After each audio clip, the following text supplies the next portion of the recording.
কি মা, কি রান্না করছো? কিছু কারণবশত আজ আমাকে খুবই তাড়াতাড়ি থেকে উঠতে হয়।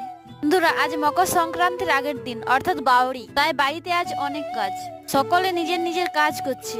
মা উনুনে রুটি করছে, জেঠিমা উঠোনে গোবর দিচ্ছে। বন্ধুরা, আমিও আমার নিজের কাজ করতে শুরু করলাম।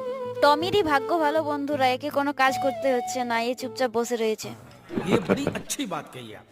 আজ বাড়িতে পিঠে হচ্ছে বন্ধুরা, সকলে খেতে চলে আসো। তো গাইস, ফাইনালি পিঠা তৈরি হচ্ছে বাড়িতে।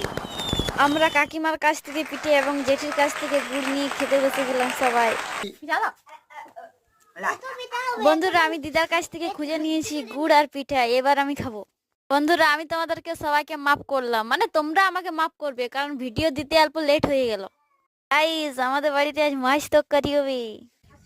অনঘুকে দেখুন বন্ধুরা কিভাবে পাম দিচ্ছে। বাই বাই গাইস, এর পরবর্তী ব্লগটি দারুণ মজাদার হতে চলেছে, দেখতে কেউ